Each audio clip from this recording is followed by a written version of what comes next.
Today is going to be monotopical. Is that a word? Mostly about the one thing. I just tweeted and I said, going to go live with the weekly update. The Azure bill, that is all. Which is pretty much going to be the intention of it. Plus, it is a little bit later here than usual. It's 7:10 in the evening. And as a morning person who got started at 4 something this morning, that is a very late day for me. But before I go and talk about Azure, I do want to talk about turning my sound down and then talking about sponsor this week.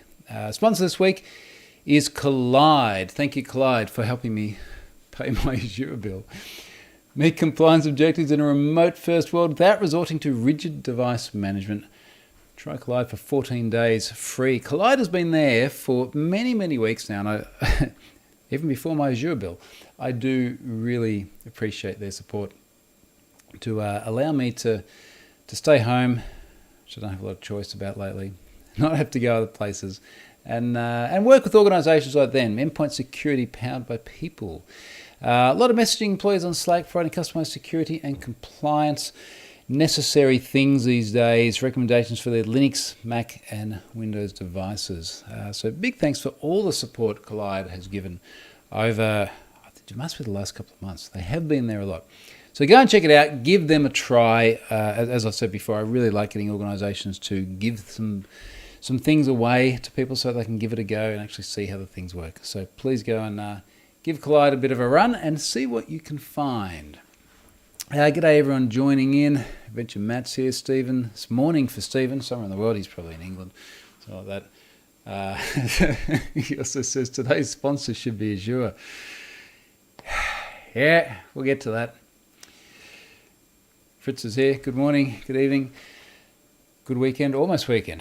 We had Australia Day this week. It's a big thing down here in Australia. When was it? 2 days ago. Wednesday. Bad weather, which is a very unusual thing here on the Gold Coast. But we still spent a bunch of time on the water, which was great. Had some barbecue, drank some beer. Everybody was happy. Azure. Now, I suspect if you're watching this, you've probably read the blog post or you know the backstory. But I've gone 8 and a bit years running Have I Been Pwned on various cloud bits. Obviously, predominantly Azure, predominantly Cloud. Well, can I have two predominantly? Predominantly Azure and Cloudflare together, and then some other cloudy bits in there. SendGrid for sending emails. I used Raygun there for quite a bit. User Voice for reporting ideas and things like that. And for the most part, everything ticked along in a fairly predictable fashion. Sometimes there'd be like spikes of traffic and I'd write an interesting blog post. But my bill was always pretty predictable. Until I tried to do a good thing for the NCA. Can I throw the NCA under? I don't think you should throw a law enforcement agency under the bus with this. I want to be able to keep running this service. The NCA in the UK provided 220 million something, I think, new passwords, not previously in Have I Been Pwned. So when we launched the new version, the open source version of Have I Been Pwned with the FBI ingestion pipeline in late December, about the 20th of December, there were a bunch of new passwords. All the passwords go into zip files. And when there is more data, even though it's compressed, the zip file gets larger. So it all went in about the 20th. Now, this was only a day or two before Charlotte and I went away on a lovely island holiday where I really tried to tune out of things. So I put everything up in the cloud. I tested all the things I thought needed to be tested. I went away on holidays and we went to this nice resort. We drove golf buggies around, drank a lot of beer, came back, then had all this time with the kids and then got COVID. Well, Charlotte got COVID, and then Al got COVID, and then Ari got COVID, and I was the only one that didn't get COVID, but we were in this like COVID-centric household, so our attention was in other places. So the bill is for a calendar month, and it gets sent out, I think on about the 7th or 8th or something like that, like a week later, and it goes to an old email address of mine, which I check occasionally because nothing else really goes there, and I checked it quite late because of the aforementioned on holiday in an island drinking beer and then the COVID thing. And I looked at it and went, oh, that's abnormal. dug down into it, and there was a massive bandwidth charge, and the bandwidth charge was for egress bandwidth from Azure. Now, I had always known that bandwidth out of Azure was very expensive, and just to sort of fairly early up front set the scene here, like, this is my fault. I am on the hook for this, and I'm going to explain why as I delve more into this. Now, one of the interesting things about having commoditized cloud services where everything is charged on like a per unit is that when you get the billing, it's very, very granular. So I go through the bill and pretty quickly work out that it's PWN passwords, the storage account, with very large amounts of egress bandwidth. And I'll go through a bit more detail on the blog post, but as I managed to work through what's happening, eventually I realized that there's a lot of stuff coming from Azure which is not being cached at Cloudflare. So Cloudflare, I've prided myself on how much Cloudflare has cached, particularly API calls. It's always 99% of requests get cached. But this was the downloadable hashes, and the downloadable hashes had always been cached. And I remember back when I set this up originally, only a few years ago, but what feels like a lifetime ago, given the shit that's happened to me in the last few years, I remember many discussions about how we could make sure this was cached because the Azure bandwidth was such a costly beast. And we set it all up and it was fine. So what had changed? I got in touch with a friend at Cloudflare, and very quickly he figured out the problem. He said, the way you're configured at Cloudflare, they will only cache files up to 15 gig. And then I looked at the files and they just ticked over 15 gig. They're like 17 gig. So basically every time someone requested one of these files, it was going straight to the origin. So they wouldn't get it from Cloudflare, it would go all the way back to Azure. Now, one thing I didn't mention in the blog post is that it's not just when you download directly from the website. So if you go to like PWN passwords now, you'll see there's either torrents or there's like download directly. And I kind of made the torrents button bigger because I'm trying to save Cloudflare some money. It's like, just like seed this thing and peer it off other people. It's not just when you download directly from Azure Storage that Azure Storage is hit. If you grab the torrent, I set the torrent up such that there was a web seed, which means that as well as peering off other people who are trying to download the same stuff, legally, you can also peer off a website itself. So the website can serve the content. And one of the things I noticed when I was going back through the logs is there were a lot of requests from a user agent, which was Deluge, and Deluge is a torrent client. So it wasn't just people coming to the website trying to download, it was also people torrenting it, then using the web seed. So everything just exponentially got worse. So the fix was kind of easy. Like, there was things I could do immediately just to like stop the direct downloads. It didn't kill the API or anything like that. You could still get it from the torrent. I could just stop the direct downloads, which was great. Of course, you get it from the torrent so long as there are peers. I did actually load up one of the torrent files and it's like, yep, there's loads of peers. If you try and download it via torrent, you're going to be fine. So I did that. Cloudflare very quickly increased the limit to something that is way greater than what I ever foresee myself needing, which is probably what I said like 3 years ago. But anyway, I've got some buffer now. One of the things I didn't say in the blog post, and something I've been giving a bit more thought to, is I do have another plan about how to make sure this never happens again, simply by not serving those files from Azure Storage at all. So we managed to get everything back up and running, crisis over, and all I got was an $11,000 bill. Well, that's not entirely true. I've had a $4,500 bill, and now I'm expecting about a $6,500 bill when February comes around. I had to read some comments. I'm not even drinking beer. I'm just drinking water, trying to soothe my soul. Fritz, is it just me or did Troy turn slightly grey thanks to the Azure shock? No, I think that's a fair comment. Peter with the PETR, good afternoon from cold Moscow, Russia. I've still not been to Russia. I'd really like to go to Russia. Probably not too soon, given the climate at the moment, but soon. Peter is talking to George about World War III. That's not something I can really have much expertise on. Comment. Brendan's here. G'day, Brendan. Michelangelo Van Damme. Egress on any cloud is expensive. Setting consumption alerts and quotas is a requirement you described in your blog article. So this is sort of part of the problem that is on me. And I want to talk about some of the things people have said and the reasons why I fundamentally disagree with them. And I'm still very supportive of the model that I have in place in a moment. But the alerts is a big point. Like, you have the tooling in Azure and in other clouds as well to alert on consumption and also to alert on things like budgets. I never set any of that up.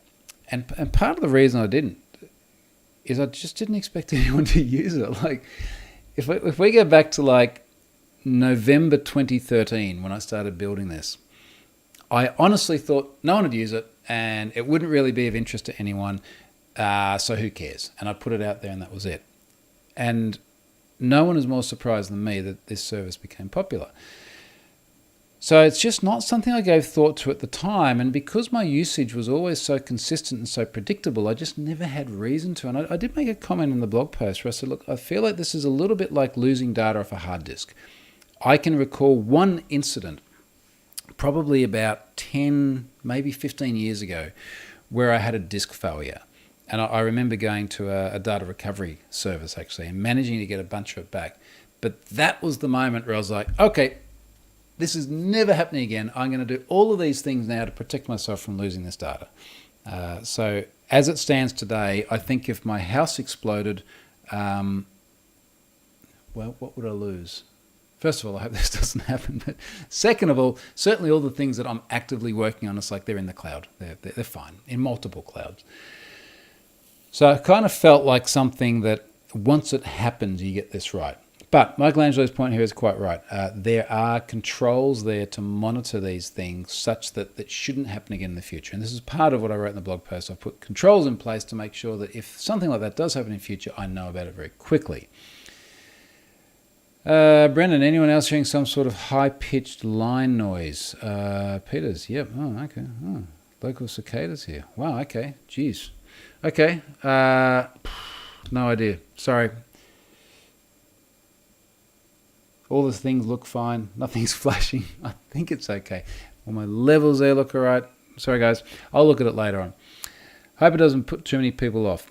Osama Rana, is Cloudflare working with you? As in, are the caching services a special deal for you? Yes, they are. And I've been very upfront about that. Cloudflare provides services to Have I Been Pwned without a cost. I've said this many times before. I think I've got it written there somewhere. I think I actually have it on the Pwned Passwords page. So they're an organisation that I've worked with a lot over many, many years now. A huge amount of respect for a bunch of people there. Janad Ali, who is no longer there, was the guy who actually came up with the k-anonymity model for Pwned Passwords. And I've spent a bunch of time with other people there, including people like Matthew Prince as CEO. When I used to get to travel and see people like that, John Grant Cumming, their CTO in London as well. I'd often go and visit over there. I hope I see these folks again. Michelle as well, co-founder of Cloudflare, also in San Francisco. So sooner or later we'll see them. But yes, they do help me out a lot. They probably, in terms of the services provided for nothing, are the greatest contributors to Have I Been Pwned. Let's just put it that way. Brendan, don't try and set off automated systems with some ISPs. Possibly, not my problem. So like, I'm making the data available. I would be pretty upset if someone was getting any sort of nasty letters because they were using a P2P service to pull down Pwned Passwords in order to do good things with it. But who knows? Pure gin. Brussels says pure gin. Anyway. Now, Rento Mob TV says, serve the files from Cloudflare's edge. So Cloudflare does have something coming. I'm just going to make sure. I've seen a number of people mention this, so I don't think it's secret. R2 storage. Rapid and reliable is their R2 storage. So this is one of the things I want to have a look at later on. Pushing compute to the edge as an architectural pattern, for want of a better term, is amazing in all sorts of ways. And Cloudflare, with hundreds of edge nodes around the world, almost certainly with an edge node very close to you, are able to do this like just about nobody else. So I think this whole idea of R2 storage is something that I will look at more as it comes along and it comes online. And certainly more things with Cloudflare, because I just think that they're not only an awesome service, but they're an awesome organization to deal with. And I have spoken to multiple people there since this incident and have been nothing but impressed with the support they've provided me. What else is here in the comments before I go on to other things that I have written specifically about this incident in my notes? Stephen Jones, what would you lose? All those home automations and sensors? It's a low hissing sound, probably fixed with a low pass filter. Well, yeah, but it doesn't normally do that. So I'm going to listen back to this later and figure it out. I've been on other calls today as well, and I haven't heard anything about that. Maybe they're too polite. If you do a heads up for new releases, I'm sure a lot of people would like to pre-seed the torrents, including myself. Well, this was sort of one of the joys about having a web seed, because if you've got a web seed, there is something there always seeding it. And if the web seed ultimately pulls from a Cloudflare cache, which they're providing the service for free, then I'm happy too. Just didn't quite work that way. Patrick says, has anyone from any org or gov approached you to help with the Azure build? All right, good question. I have had a lot of donations. So after I wrote this, I did get an outpouring of support. So this is not an $11,000 hole in my pocket anymore. I have not yet done the numbers on exactly what was provided, because a combination of things like PayPal and also crypto donations. I have no idea really what crypto is worth anymore, because it's probably less than when I started this sentence.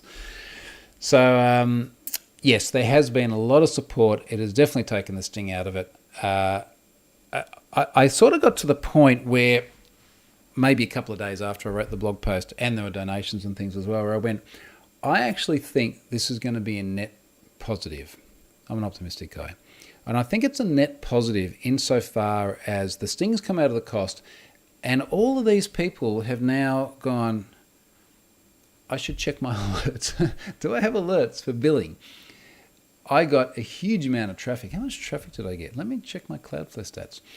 A huge amount of traffic to the blog post, in part because it got to number one on Hacker News, which is always a good way to get traffic. And then so long as you don't read the comments on Hacker News, you will keep your sanity and you just get the traffic, which is great. Where are we? Unique visitors. 207,390 people came to my blog on a few days ago. What day was that? That was the 24th. 10 a.m. on the 24th to 10 a.m. on the 25th. So that was, geez, what day is today? 4 days ago. That's compared to a normal baseline at the moment of about 35,000 people. So that was a good day. That was a lot of traffic from that. So I've got a lot of exposure, and again, sort of going back to the point, I think that this is something that will be a net positive, because it hasn't hurt me like it looked like it was going to hurt to begin with. And all of these people have now gone, okay, well, we can probably go and tweak some alert settings and some budgets and so on in our Azures or your other cloud services for that matter. Also a question here, could you ask Azure nicely to reduce the bill? Someone else has asked Azure nicely to reduce the bill. It is a discussion. At the time of recording, the bill has not been reduced, but it may be, which is nice. So that would be good. George thought his AWS bill was high when it was $400. Gee, that'd be nice. Madan Mohan, how does one stay motivated? Well, usually not by getting bills like this. I tell you what, mate, that demotivated me for a little bit there. All right, let me talk about a couple of other things that came up. Here's my notes here. I had a bunch of comments on my blog posts. I broke my own rule and read some Hacker News comments, and also comments via the Twitters about people saying, aha, this is why I don't use cloud services, because I know one day you're going to get screwed. And I just think that's a really shit response. I really do. As the guy that got the bill, there is no way in the world I would ever do anything differently in terms of going back to a logical VPS or going even further back to on-prem hardware or anything like that. There is absolutely no going back when you're embedded in cloud like this. And Even if I was to start a brand new service, it would be cloud first, top to bottom, absolutely no doubt about it. The thing I think people need to understand is that the joy of cloud, and if we pick something particularly like serverless implementations, like Azure Functions, it is a direct line between the amount of times the function is called, the amount of resources it uses, and your wallet. And that will scale as far as possible, further than my wallet will scale. But as I said to someone in the comments, it's like there are really good use cases where the usage of things like Azure Functions has a very linear correlation to things like revenue for an organization. If it is a very, very busy period and your usage is going up significantly because you're doing sales, well, great. It's like you're making money. That's fine. That's not the case in Pwn Passwords because it doesn't make any money. It just scaled and cost me money without any income. But the point is that having that ability is enormously powerful. What I missed was the controls to make sure that I knew when this was starting to happen and then I could get on top of it and fix problems. And I think that's maybe like in the Venn diagram of things like, scalability and all this sort of thing, and then the cost, etc. There's this bit in the middle which is like, what happens when your cost scales simply because you screwed something up? And that's the thing that we need alerts for. So there's no way in the world I would ever do things differently. And I think anyone who's sitting there going, I'm so happy here with my logical VPS, if they're running any sort of serious service whatsoever, they're either paying too much because they've got a whole bunch of underutilized resources, or they're not going to have enough resources because they can't scale, certainly not quickly enough in response to real-time demand when the traffic comes on. So I've got absolutely no hesitations about going down the same path again, but just with better safeguards.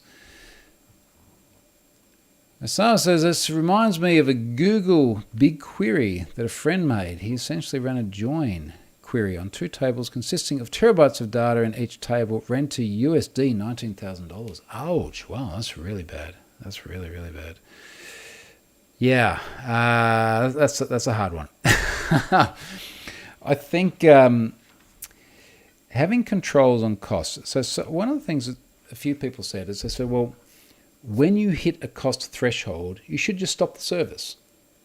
And I'm like, no, I don't want to do that. Like, imagine if I had done that with Have I Been Pwned and I was away on holidays or looking after the family members with COVID or something like that, and the service just had stopped. And there's all these people, and just to be clear, the storage account not only feeds the downloads for Pwn Passwords, but it feeds the hashes for the API, which is hit 1.3 billion times a month. Imagine if something hit 1.3 billion times a month and it's tied into the login flow, the registration flow, the password reset flow, if it just stopped working. What impact does that have on individuals? What impact does that have on the confidence of even using this service? So no, there's absolutely no way in the world I'd want to just stop. What I want is to know as soon as I'm starting to deviate, and here was my problem, right? Like, this is normal, and this is where I went. And instead of being able to discover it like back here, I discovered it when it was here. But better than discovering it when it was like up there. So that could have been worse. But I would absolutely positively still do the cloud thing, and I would not want to actually kill the service when a threshold is hit. What else here in the comments? Have you looked at Cloudflare R2 offering? Yeah, already talked about that. So that is definitely in the pipeline there. Brendan says, serverless implementations. We all know there's a server serving something along the way. Yeah, I know. Serverless is like servers without servers. Let's just agree on that. George says, in my defense, I had complacency from running on credit for 2 years and they finally expired. I think complacency is perhaps a reasonable word here. Like, I had complacency that I just hadn't had any problems to date. And then it's almost like just not having an insurance policy. It's like I was driving around for years and I never crashed my car. And then one day, it feels a little bit like that. The other thing I've made, or comment here I've made in my notes here, is that this was a real edge case. And of course, edge cases can happen, but it was a real edge case where I just exceeded that threshold for Cloudflare to be able to cache the content. And it happened just before I went away, which was just before Christmas, which was just before the kids coming back, and then just before people getting COVID, and then all of us being like it. So many things conspired here. And that's not to absolve me of the responsibility, because I didn't have the safeguards in place. But it was something which was extraordinarily unlikely, and like everything conspired to happen together in this one window. There are so many ways it could have happened where I would have known about it so much earlier, even without alerts. But it is what it is. Michelangelo says, for my personal and OSS projects, I have them on Azure as well. The answer is I have to keep an eye on the bill as I'm paying for it from my personal wallet. There's another interesting discussion, and I've sort of had this thing in the back of my mind for some years, which is this whole sort of concept of economic denial of service. So there are ways to drive up costs on services that do make it very hard to run. Now, whether it's a personal project or whether it's a Fortune 500 running something big, if you know the platform and you know the things that actually cost the money, and you're a nefarious person, you can certainly cause a lot of wallet damage.